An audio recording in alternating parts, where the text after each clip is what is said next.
Hey, Fred, can you take care of this sewage situation? Copy you. So let's start off by thanking you for being here and introduce you, everybody. We have Mr. Peter Sherayko here with us today. He he is crew member, actor, executive producer, juggler, Hall of Fame author, and husband. Stop riots. Stop riots, horse trainer, a little bit of everything. Yeah. So let's start off by getting into all of that. What got you into entertainment originally? You know, a friend of mine who's a psychiatrist, not someone that I go to on the couch, but he's a friend of mine. I see him at gun shows all the time. And he told me, he said, what did you want to do when you were 10 years old? Because if you can make a living out of what you want to do when 10 years old, nothing else matters. So you look back at it, and I said, gee, when I was 10 years old, I played cowboys all the time. I watched all the Westerns on TV.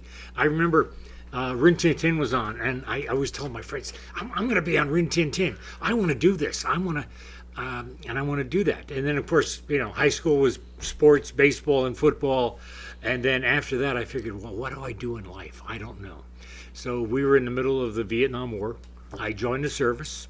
I volunteered to go to Vietnam when I was in, but I was in the Air Force. I wasn't in, as my Marine friends say, the non-military branch. And you know about the stars. No. See, the Army and the Marines sleep under them. The Navy uses them for navigation, and the Air Force judges the hotels. So, I was in the Air Force, and I went to Vietnam. I did the stuff in the war, but my war weapons, I didn't slog through rice paddies. I had a screwdriver, an ohm meter, and a wrench, and I fixed planes. That's what I did. So, that was it. And I figured I was going to use the GI Bill, go to college afterwards. And I found out in the service what I didn't want to do, and that was work. And so when I got out of the Air Force, I went back. I was in New Jersey. That's where my home is. And I went back to college. So I switched my major to speech and theater, film, TV, and I did that to get my BA. And I was working on that, doing plays. When I do something, I jump into it, and I do everything. So I went to summer school. I went to everything else. I graduated in 2.5 years. I didn't have to go 4 years. And everybody in the film department has to do a film. So my film teacher, one of my teachers, who was only a couple of years older than me, and we were friends, he said, don't do the zombie movies like everybody else does. He said, I'll tell you what, do a documentary on the college. Make it a recruitment film. So the college was founded in 1855. I used all the equipment. I used all of this. I made a documentary on the college as a recruitment film. The college bought it. They gave me $1,500. I won an award. They sent me to Chicago to receive the award with my teacher, who talked me into it because he wanted to do that. I don't know if I should tell this or not, but we came back on a plane. We met 2 female teachers in Pennsylvania, and when we landed, we got laid that night. So it was fun, and I did that. And in my last semester, while everybody else was doing that, the local PBS station called up the school, and they said, "Do you have someone that would like to work at PBS?" And they said, "Yeah," and they sent me down. So I went down, and they paid me $2 an hour to work at the station as a producer's assistant, not a PA, not a production assistant, but a producer's assistant. And we were doing all these shows, and we were working on them, and I would go down there. I was working a couple of days a week, and still going to school, still doing everything else. We were doing one show called A Lot Happens Between New York and Philadelphia, which was all about New Jersey. And every time we would go on location, I would look and I'd say, that would be a good shot. Let's try that shot. And the director would go, yeah, we'll get that. Well, we did that shot, and then after about the 4th show airing, every shot that I was doing requested was the shot that we used in the show. And I went up to the director on about the 5th show, and I said, "You're using all the shots that I tell you about, but we're filming all day long doing all these other shots." And he said, "Listen, I only get so much film a year. If I don't use it all up, I don't get more the next year." And I said, I said, let's do the shots that I tell you. We'll take that film and we'll make our own movie. And you'll use up the film." So we ended up doing another movie that we did, which was a documentary movie. And we sold it to the station. And they bought it with their own stuff, with their own film and things like that. What got you towards doing the armory, the guns, the props? What brought you into I that? collected the West. How did you? So then, let me ask you that question. What made you? What attracted you to that genre? What made My that first attractive job, my to first film job in New York was a low-budget movie. I was a gangster, and they gave me a gun, and I realized I didn't know how to use a gun. you? What kind of gangster, really quick? It's just Stupid, modern yeah. gangster movie, you know. And I said I didn't know how to use a gun, but I started collecting stuff. So, and the girlfriend I had at the time, I had a lot of girlfriends back then. Her family had a farm in Pennsylvania. So on the weekends, we'd go to Pennsylvania. And her cousins would be shooting every Saturday night. And then I started shooting with them. And I said, "Whoa, I like this. This is fun." And then I ended up buying a gun in Pennsylvania, a couple of guns. And I was doing cowboy stuff. I was doing fast draw. I was doing this. And there's a guy named Bob Munden. He's in Guinness Book of World Records as the fastest man alive. Okay. And there's in the paper he's doing a show and he challenges anybody can beat him, gets $1,000. I said, $1,000, I could use that. So I went down, I walked in, and he looked at me. We had eye contact, and he did his show, and I was like, whoa, this guy is fast. And he came up to me after the show and he said, "You were going to challenge me, weren't you?" And I said, "Well, I saw it in your eyes, but you didn't after you saw my show." And I said, "No, you're good." And then I told him, I was an actor in New York and I did this. And he said, "Okay, I'm doing a show." He did a show for a year at Six Flags in Lakewood, New Jersey. Yeah. And he did the show there. He says, "I need a stunt show before that. Can you put it together for me?" Yeah. That's what led me to doing stand-up. Because I put a cowboy stunt show together, and I did a whole comedy routine. So we did a half-hour show before he did that, and then I was doing it at clubs, and I was still working in New York. I'd go into New York at night, and I was traveling all the time and doing this, and that's what I wanted to do. I wanted to do westerns. Well, I came out here, and then as I met people, we're watching westerns. We're watching westerns all the time, and people were saying, "That's the wrong hat.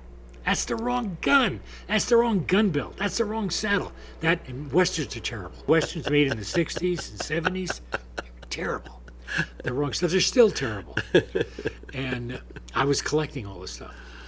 And then I did a movie called Death Wish 4. And That's right. I read that. Yeah. Charles Bronson. I'm playing with Bronson. Yep. And I went to the director, and I said to the director, J. Lee Thompson, and I said, "Listen, I live throughout all these gunfights. I survived till the end. Bronson doesn't kill me till the end." I said, "Everybody else is using Uzis and AK-47s. I said, "I don't know those guns, but I know cowboy. I know single actions." I said, "Let me do this." So I was twirling the gun and I was doing all, and he goes, "That's good." I said, "Let me use these. I won't charge you for them. I'll just bring them in." "Okay, good." So I did that. Big gunfight. I pull out two 7.5-inch single actions from shoulder holsters, and I'm like a mafia gangster. Boom, boom, and I kill the guys, and I get away from. I'm the only guy who survives that oil-filled gunfight. And then I'm carrying a 4 3/4 single action in a shoulder holster, in my Armani suit. But I had cowboy boots on, snakeskin cowboy boots, and remember Bronson going, "Hey, who hired the cowboy?" There was a great scene at the end. He's supposed to shoot me, but he only wounds me, and I come back and I'm about to shoot him, but the cop shoots me, and he goes, "Wait a minute! I shot him, and I shoot somebody, they're dead. They don't come back." So it ruined it. You know, it was a good part of the movie that I'd have done. What got you towards the crew side of it? Now, at my house, I had a little ranch in the valley, Uh-huh. and I had a split rail fence in the back, rotting, falling apart. I said, I got to cut that down. So I pull it down, I throw it in the patio. I said, I'm going to cut it up, burn it up. I go in the house because it's hot, I'm sweating. Phone rings, it's a prop guy. Called me up and he said, hey, we hear you're doing props. And I said, well, yeah, I do some.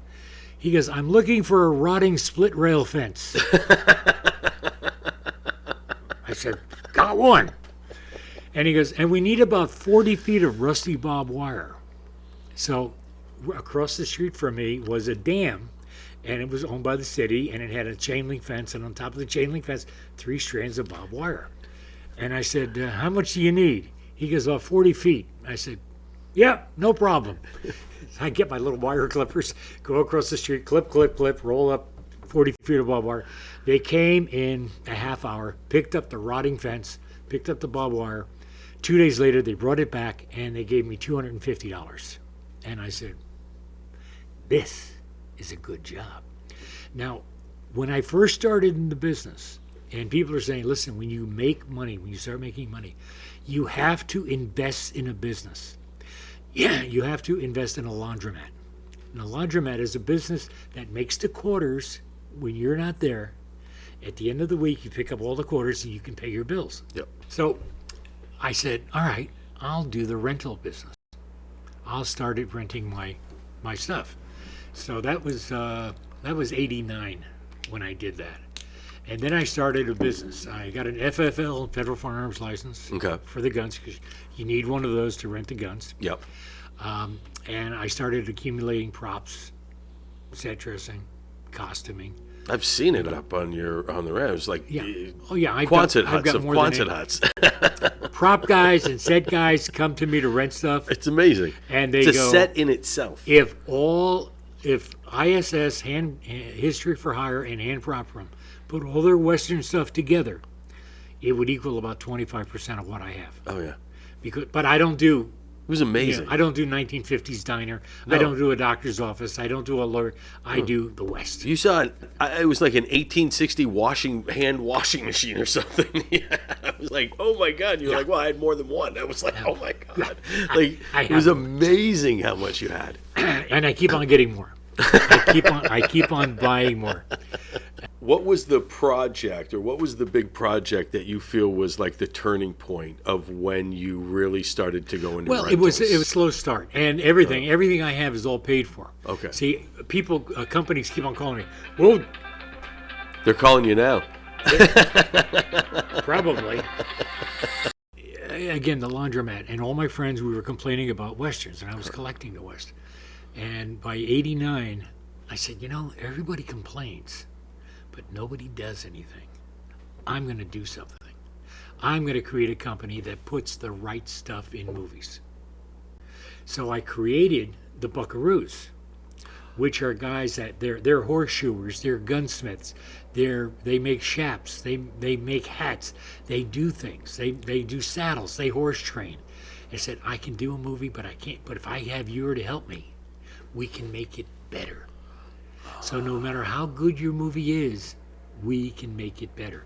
So in 90, 91, I was doing these little movies where I would do the guns, and then they would go, hey, we want you to act in the movie too. I said, yeah, that's my plan. So now I'm acting in these movies, I'm supplying the guns, and I'm the armorer as well as an actor. So we did that in 90, 91, and then 92 we were doing a zombie Western Civil War movie. And that's where I ended up hiring, I did the horses, I did costumes for the major characters. Billy Bob Thornton was in it, and I played a Union captain, he played a Confederate sergeant, and we had we had only literally one scene together, but it was the scene between he and I. And that was another stupid mistake I made, because we're talking on the side, and he goes, I don't know, I hate this business. This business doesn't hire me for anything. I'm going to write my own stuff, and I'm going to do my... I said, Billy, you're a hick from Arkansas. Who's going to hire you? Boom, done. Sling blade, that was done. But I've done 5 movies with with Billy Bob. Wow. So, you know, That's yeah, fantastic. and we did Tombstone. Yep. And well, what happened is we're doing that, and then John Milius was a friend of mine. I was part of his repertory company. Okay. And this is how you got into Tombstone? Is that Basically, basic? because Yeah, okay. he introduced me to Kevin Jarre. Okay. Kevin Jarre, and he was a collector of the West. Okay. So we were collecting stuff. We would go to gun shows together, and he was writing a movie on Dracula, and he was in Transylvania looking for locations. And I'm going to be the head of the Transylvanian Cavalry after. Cool. All right. And then I want to say it wasn't Scorsese; it was somebody else who did a Dracula movie for Universal. Oh, okay. Yeah. And they pulled the plug on this one, and he was mortified. Was Francis Ford Coppola? Is that? Yeah. Francis Ford Coppola, With Gary yes. Oldman? Yeah. Yeah. That's the So one. they did that movie. They pulled the plug on it. Kevin came back, and he was like distraught, and he didn't want anybody to know what his next movie was. He said, "Okay, we're going to do Tombstone," but he swore me to secrecy, a Wrangler to secrecy, and the saddle guy to secrecy. We were all friends. Yeah. We were the four of us rode together. Yeah. But he took us individually. He said, "This is what we're going to do. You're going to do the horses. You're going to do the saddles. Peter, you're going to do the guns, and you're going to play a part because you're a SAG actor." And but he swore us all to secrecy. We never talked to each other because that's how we honored. Yeah. We had no idea what we were doing. Kevin wanted that show to be done right. Yeah. And then I brought the Buckaroos in. Same guys that I hired for the Civil War reenactors for the zombie movie. I put the call out for all the guys. I said, "Who wants to work? We're going to work 10 weeks. We ended up working 17 weeks. And I said, "Who wants to work on this? You got to bring your own horse. You got to bring your costumes. You got to bring your guns." I'm doing all the guns. I'm designing the guns for the movie. Kevin worked on the script for a year. And during the year, he would call me up. And he said, "Come on down to my house." Like 11 o'clock at night. So I'd drive down to Hollywood. And he'd put a steak on the grill outside. And we'd watch a cowboy movie. And then about 3 o'clock in the morning, he would give me 5-10 pages. He would say, "All right, here's some pages. Go home and design the guns for these guys." Okay. So that's what I would do. And he was like a vampire because he was up all night. And I'd go back, I'd read the things, I'd make my notes. I'd call him up the next. I'd call him at 10 o'clock in the morning, and he'd go, "What are you waking me up in the middle of the night for? Call me, see me at 3 o'clock." Okay. And I did. So I was designing the guns, and then I would get his okay on it because he wanted that movie to be done right. So now we're having a production meeting with the prop people and the costumer and lighting people and the cameraman and everybody, and I'm there, and I'm bringing the Buckaroos in, who were the Red Sash Gang. They were the gang of guys, except for the principals. Yep. So I brought these guys in. Well, I had them in alphabetical order. The first guy took a photo from the 1880s of a hash knife cowboy, and he recreated that photo. He made the same shafts. He had the same style saddle. He made his hat, everything the same way as this photo. He put it down there. Kevin goes, "Let me see these guys that you're bringing in. I want to see what they." Okay, give him the book. He looks at the first guy. He goes, "That is an 1880s Arizona cowboy." Joe Poro was the designer. Mm-hmm. And he goes, "Here, look at this. This is the way I want the people to look." So Joe's looking at the book. He's looking at all the guys that I'm bringing in.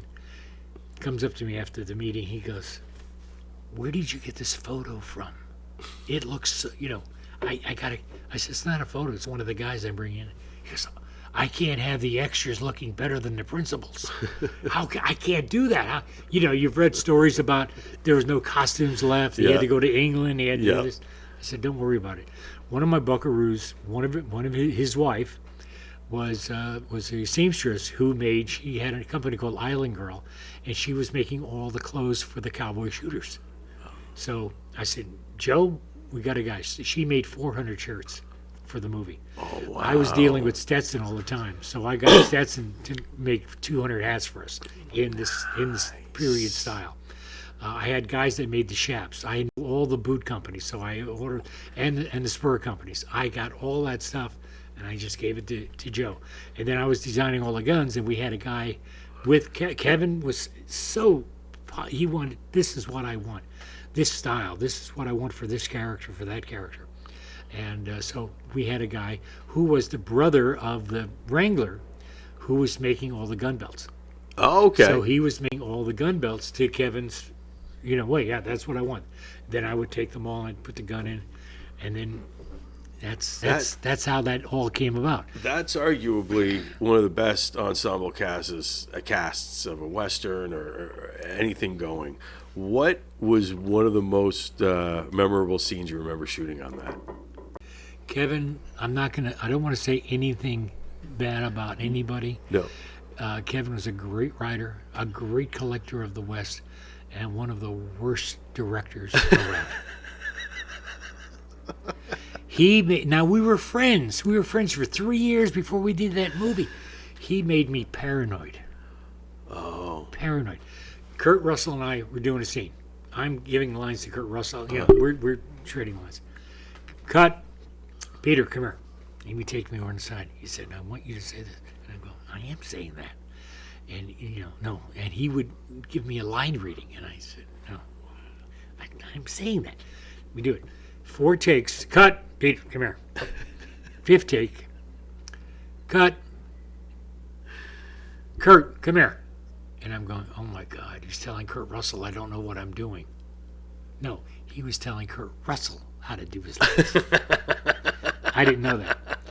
So every week we had a actor director meeting.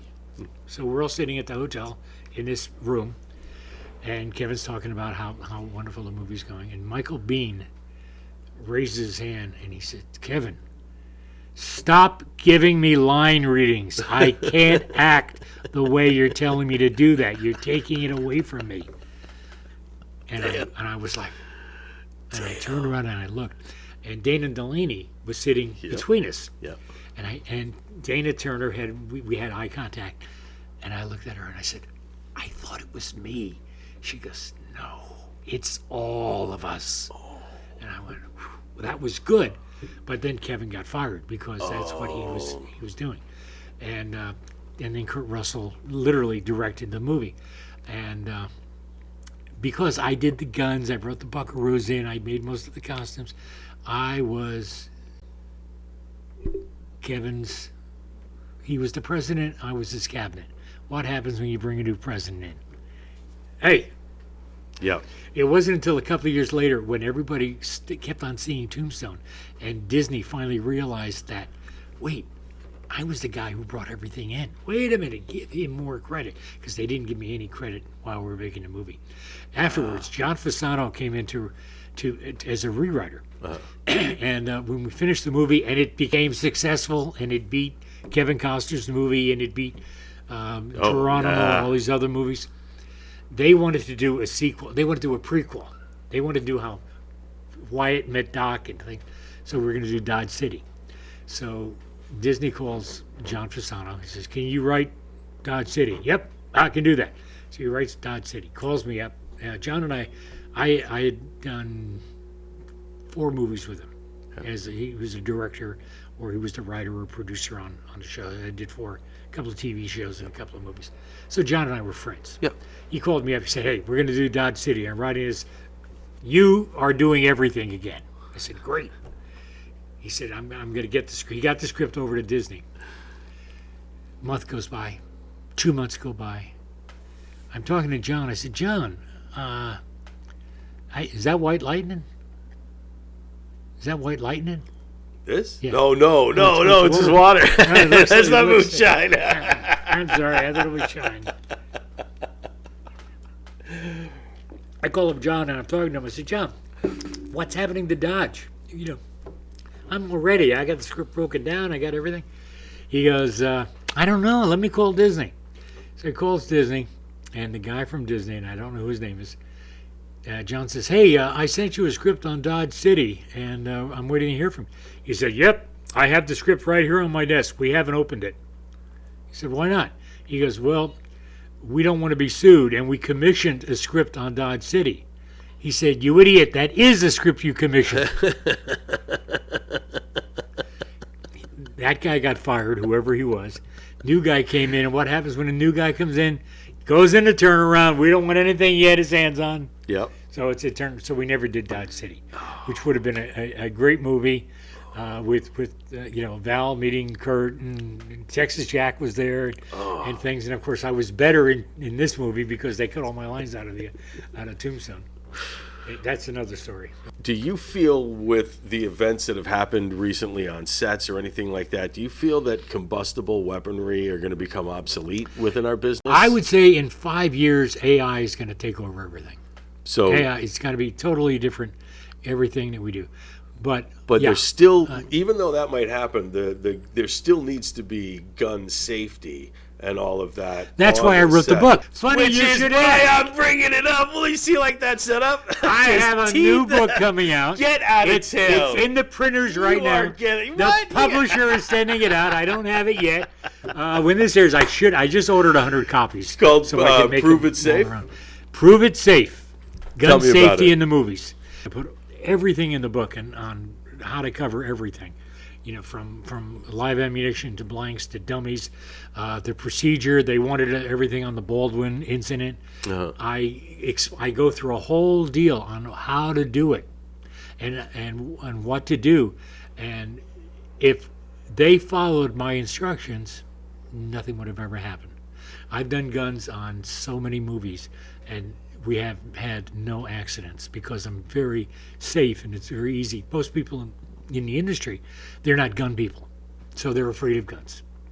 And guns are just inanimate objects. So I let them be at ease. I bring everything in, and when they want to shoot a scene, or there's a thing that we just did a couple of years ago now, that the one actor had to shoot the bartender in the scene. So I mean, they're doing the wide shots and doing everything else. And he's doing this whole monologue while he's sitting at a table. I want my gun at the table. Okay, no problem. So in rehearsal, I come in and I'm sitting off screen, off camera angle. I give him a rubber gun. Here's the rubber gun.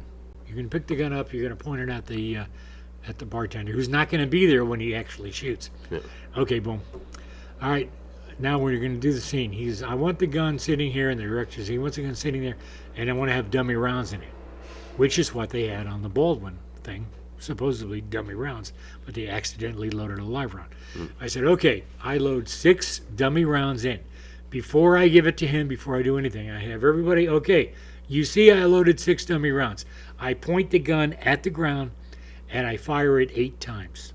I go through the whole cylinder times, and everybody knows, hey, nothing happened. Boom. Now I put the gun there on the table. Now he does this whole scene. Boom. All right, now we're going to fire one shot at the bartender. Okay, bartender's out of there. He's going to just do a close-up of him picking up the gun. All right, we're going to do one blank in the gun. I take the gun. I unload one dummy round. I load one blank. I rotate the cylinder to where when he cocks it, it's going to be able to fire. I put that down on the table. Action. He picks up the gun, cocks the gun, fires it. Boom. Cut. When he yells cut, I go back. I take the gun. I unload the blank, and I sit there at my little table where I'm at with the gun, and I don't do anything with it until the director says, we want to do another shot, or okay, that's good, we don't need it anymore. And then if the guy's just going to walk out, I'll put the rubber gun or a dummy gun in his holster, and he can walk out. That's it. That's the scene. But I do everything. Now, if they would have done that on Rust, they would have been firing into the ground, and a live round would have went bang, and they would have went, whoa, what's that? Stop. Boom. They didn't do that. You've worked with a million different directors.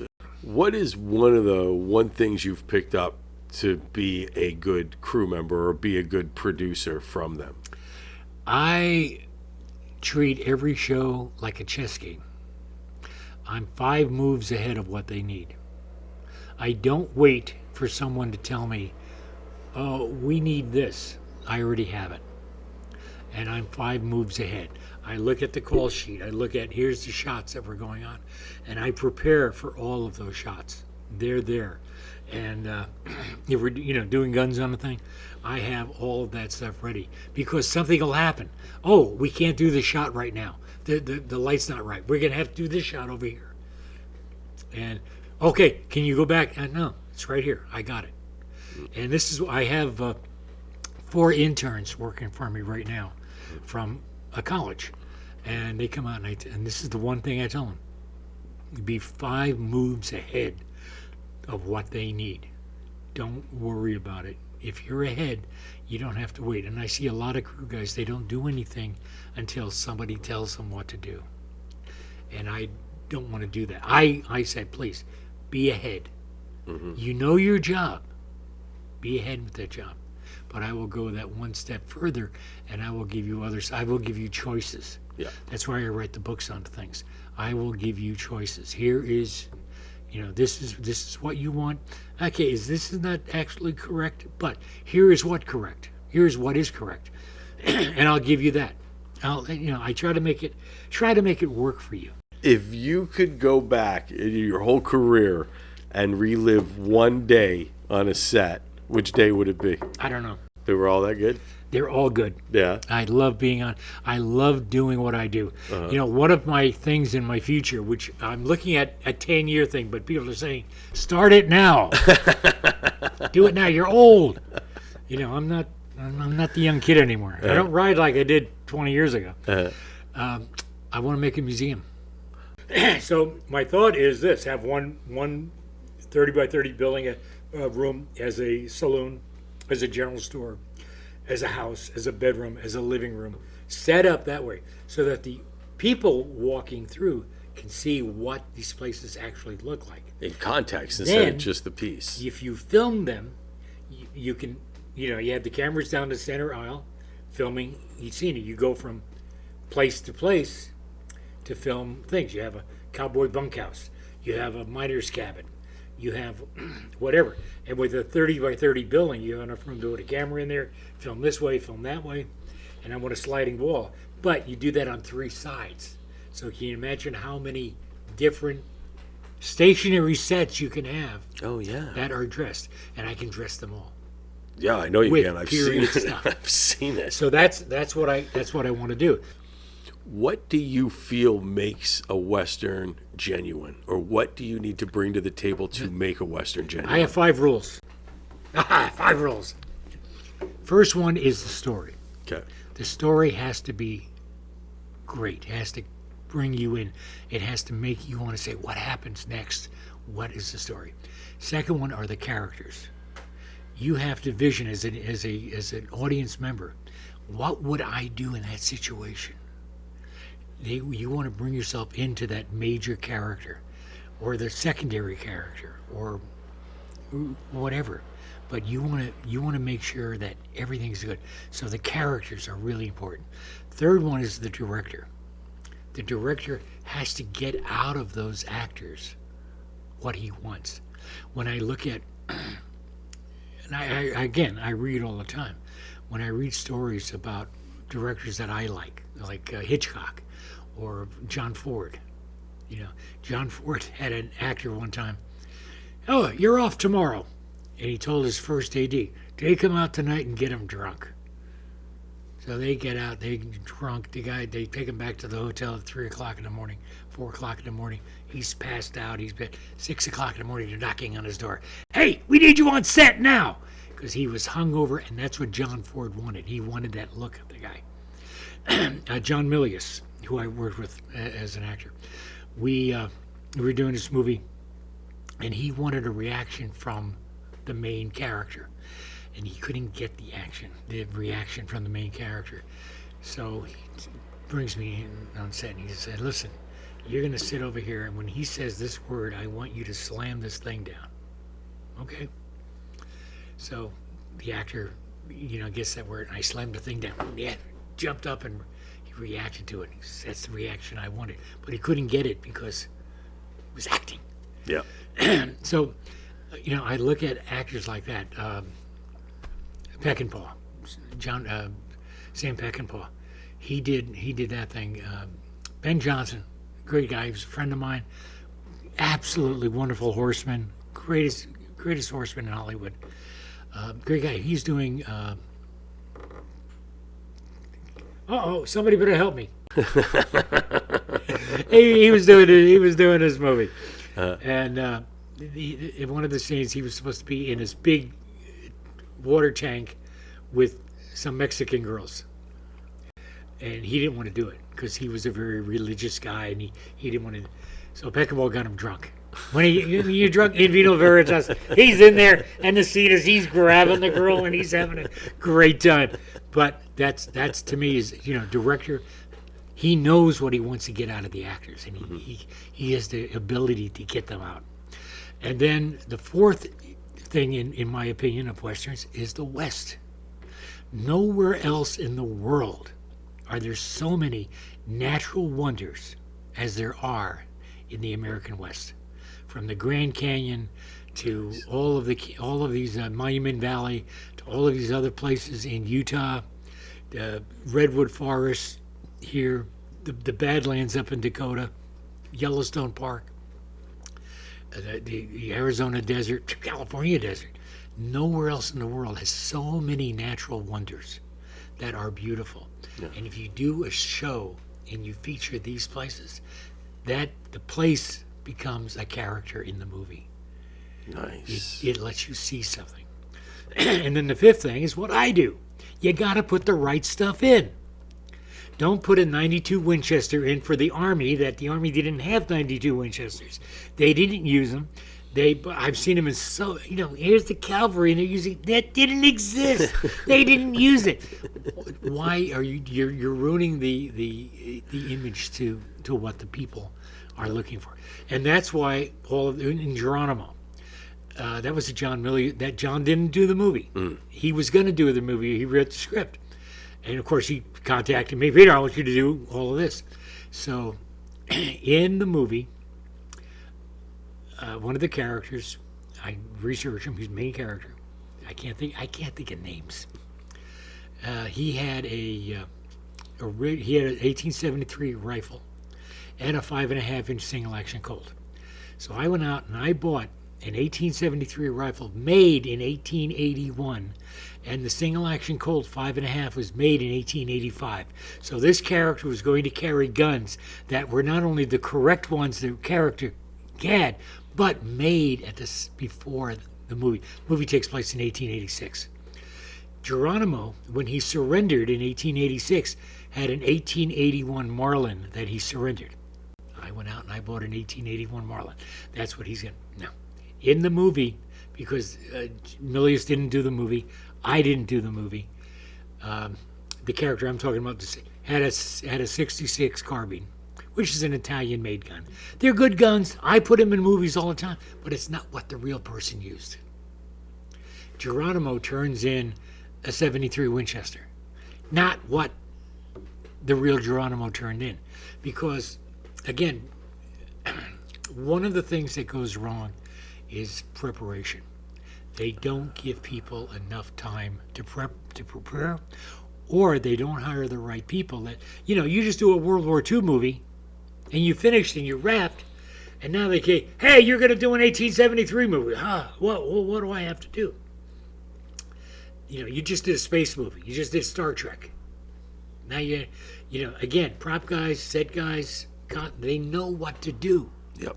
They know that in this scene I need this, but they don't know what the product is. And what I met at this is why I started my prop house. Because what I met at other prop houses, again, they have guys and they're working for minimum wage. They're working, I remember one guy, a friend of mine, I was going to get a job at the prop house and they paid $400 a week. That's why prop houses close at 5 o'clock. Yeah. They don't want to pay overtime. Yeah. So now he might be making $600 a week. But did these people have a history behind everything? No, I'm going to do a 1950s diner. We're going to do a Western. I need 12 Western guns. Okay, here's the Western deal. Here's 12 guns. Here they are. Well, they don't care what character it is. They don't care what. I spent 50 years of studying this. Yep. I'm the encyclopedia of what it takes and what you need. Yep. So you just call me. They're doing Billy the Kid. We just did a movie on Billy the Kid in October. We did a documentary in October on the killing of Billy the Kid. So I hired the Buckaroos for it. I did all the guns. I did all the stuff, the horses, whatever. The day after, I put in my Facebook. Here, I have the pictures. Hey, I can have a picture with us in here, your thing, so I can put that on my Facebook. Yeah. We're doing this. And I put that on it. Director calls me up. He said, my producer just saw your Facebook thing. He wants to do a Billy the Kid movie. Can you do one? Can you have? I said, yeah, no problem. He sent me the script. They wrote the script, and in November we went to Arizona, and we did the Billy the Kid movie, and I did all the stuff on it. Nice. I played one of the major parts, which was, it was a low budget movie. Yeah. But we did it. Nice. And we had a good time. It wasn't all historically correct, but it was fun. Nice. And I like working on it. What is your favorite Western? I haven't done it yet. Okay, so what is the story you want to tell? I don't know. We're doing a series of CDs now. Okay. Of music. Okay. First one will be done by the end of June. Okay. And it's on Tombstone. So we basically took all of the scenes from Tombstone. Yeah. And wrote country music to them. So we feature Curly Bill, Johnny Ringo, Wyatt Dock, Turkey Creek, Texas Jack. They all have their individual songs. And we're doing it on CDs because we know streaming, and it'll be streaming. Yeah. But streaming, you make no money. Yeah. But a lot of the old school guys, we still have DVDs and CDs. So A VHS just flashed I at got- 12 a.m. I got thousands of VHSs.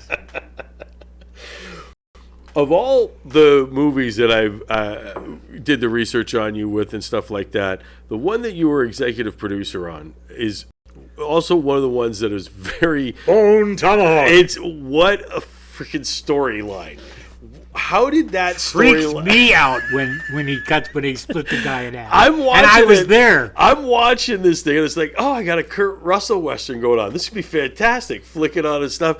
I start watching it, and I'm like, oh, what did we just do here? What brought that story around, and what made you become a part of that one? We were doing a show at Paramount Ranch before it burned down. Okay. And we were doing a show there, and a guy named Dallas, I don't want to pronounce his last name wrong, he came out there, and he saw the set. And of course, we did everything. Yeah. The costumes, the props, And he saw the set, and he says, man, this looks great. Who did this? One of my buckaroos heard him talking, and he goes, oh, you got to talk to Peter. He's over there. And he came up to me, and he said, who brought all stuff? I said, it's all my stuff. It's everything, we do it all. You do it all. I said, yeah, we do the horses, everything else. And he said, let me talk to you. So we come out, and we have a meeting. He said, look, we have a movie. They were going to do it. Everything fell apart. So they said, we don't know. I said, I want to do this movie, but everything fell apart. We have it cast. Otherwise, I would have done something in it. He said, we have it cast. We have everything, but we lost all the money on it, and we lost everything, and we don't know what to do. Can you work with us? I said, yeah, what do you want me to do? So he said, look, I'll make you one of the executive producers, and you bring everything in. So all the costumes, the props, the set dressing, the horses, the guns, everything is all mine. The people that get killed, they're all my people. The troglodytes, most of them are my people. They had to paint all white and things like that. I did everything, and I do have a crazy story to tell you. Yeah. Because we had the prop guy. Peter doesn't touch the guns. I'm in charge of the guns. Okay, I have all the guns. I have all the blanks there. Yeah, you have it. I'm on the set every day just making sure everything's right. There's a scene where Kurt Russell has to shoot one of the troglodytes. Mm-hmm. So he's using a Smith & Wesson Schofield. And the prop guy didn't know how to load it properly. It's one shot. He puts a blank in, closes it up, but the blank is under the hammer. Do you know single actions? It's going to move. It's going to move when you cock it back. Yep. So he's got it under the hammer. Action! Kurt Russell pulls the gun, cocks it back, click, cut, do it again. He does the same thing again. I'm standing there going, you're doing it wrong. I'm in charge here. Okay. Click. I go to Dallas. I said, Dallas, what's wrong with the gun? I said, nothing. So I fix it properly. Action. Bang. Good. Okay, cut. We got it. I said, why don't you just, he said, he's going to write a letter to the union that you can't touch the guns and he's in charge. I said, I'm one of the producers. They're I know what the hell I'm doing. No, I can't have a letter to the union. Okay, no problem. We're sitting in the little tents where we're watching the playbacks and things, and Kurt's sitting next to me, and we're sitting there, and I get a call. My phone is always on because I don't know how to shut them off. So I get a call. It's a guy calling me from Vegas, and he said, hey, we're doing a show in Vegas on Wyatt Earp and Doc Holliday, and we want you and Buck Taylor to be Turkey Creek and Texas Jack. And the show only works on weekends, Friday night and Saturday. We're only going to do 3 shows for a week. He said, we can only pay you $4,000 a week, but, would you like to do it? And I'm over there on the phone, and Kurt's sitting next to me. He's listening. And I said, yeah, no problem. We'll do it. How long are we going to do it? I'm going, hey, $4,000 a week to go up and play Cowboys on stage? Fuck yeah. And when I hang up, Kurt goes, who's playing Wyatt? I can do that. So, That's awesome. That's what I like about the business. Any business, anybody, if you go to any business, what it is, whether it's a shoe salesman or whatever, you have to love what you do. You have to love the business. And like I said, if you know what you're doing when you're 10 years old and you're doing it when you're an adult, if you want to leave something, you want to leave the woodpile a little bit higher. You want to have fun. And if you don't have fun in the business, if you're not doing what you like, you're not having fun, find something else. Yeah. But you gotta love this business. Thank you so much for being here, Peter. Thank you. I appreciate it. My pleasure. What are you talking about? Like I said, I was vaccinated with a phonograph needle. I can tell you a story about anything. This is